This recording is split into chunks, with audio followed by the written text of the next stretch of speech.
Now, more speed on less tar. In the rough and tough world of off-road racing, the really exotic machines are high-tech, high-power space frame vehicles. Prime example is the motorized BAT Spec 3 campaigned by Evan Hutshison and Achim Bergen in the APSA National Off-Road Championship. We're here at the Geratech Proving Ground to get a taste for what it's like driving one of these vehicles. The Motorride team campaigns two Chev V8 engined BAT Spec 3 specials in Class A of the Off-Road Championship. Designed and built in South Africa, they link a chromoly space frame to double wishbone front and trailing arm rear suspension, together with adjustable bypass shocks. Wheel travel is an incredible 560 centimeters at the front and 520 centimeters at the rear. We asked Motorride team driver Evan Hutshison about his involvement in the sport. Evan, why off-road racing? All my life I've ridden motorbikes and race bikes, and I moved to quads, and then I moved to off-road racing on quads, and the next step was to go to cars. So I had my eye on these Sandmasters, as we used to call them, the special vehicles. Rivalry between the specials and the special production buckies is fierce.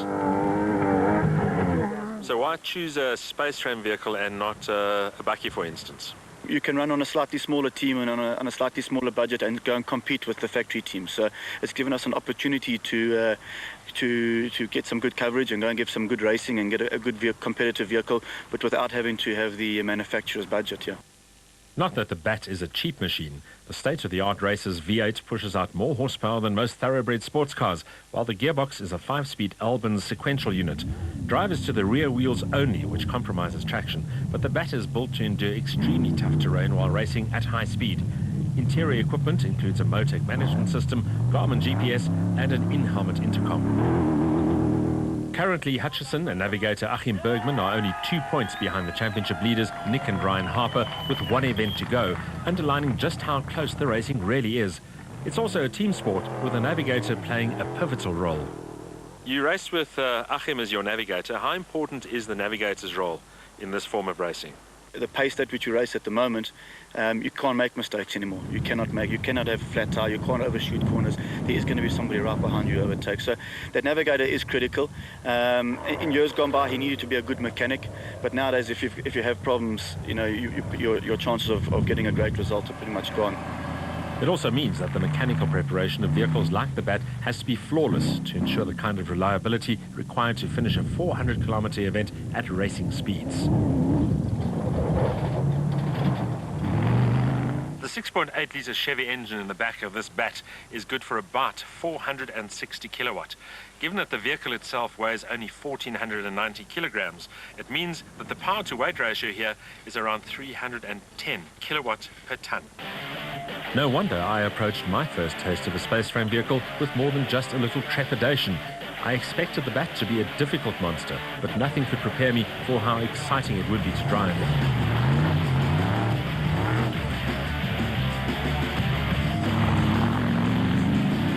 I've driven a lot of cars in my time, including off-road buckies, but this is something quite different. This must be just about the most extreme thing I've ever driven. You're perched quite high, and there's a lot of suspension travel, so you don't always have the direct contact with the car, but it has an unbelievable amount of power. Just about the most powerful machine, actually, I've ever driven, never mind on dirt.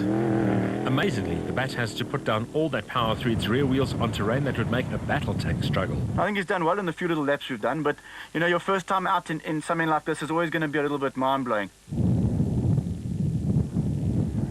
And mind-blowing it certainly is. I asked Evan what aspect of driving the BAT is the most satisfying. I think it's got to be the power, the horsepower that we have.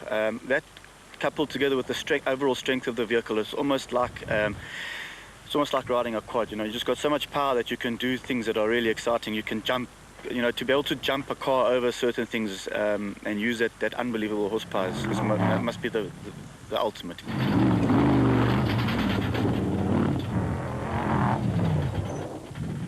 If you had to identify an element that you wanted to improve in the car, what would that be? The car runs a huge amount of travel on all the wheels, and the side effect of that is that we have a lot of body roll and we lose a lot of traction through the corners, through the tight stuff, and that's where the four-wheel drives basically get away from us. So we foster through the rough stuff, and we enjoy that. But yeah, if I could get more power to the ground and get the car just to less body roll, would be an advantage for us. How much does it cost to campaign a top Class A car in off-road racing for a season? Initial purchase of a car like this is just over R1 million.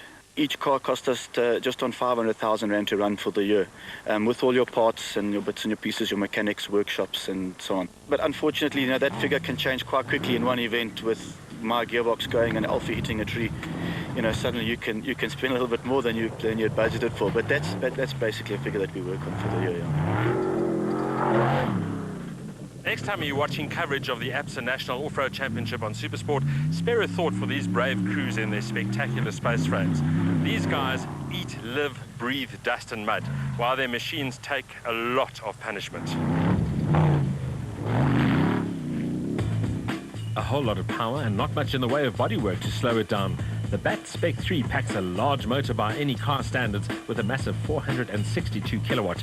It's an awesome performer, even over its preferred rough terrain, but it shuns anything that isn't essential to its racing ability, and that includes basics like a windscreen.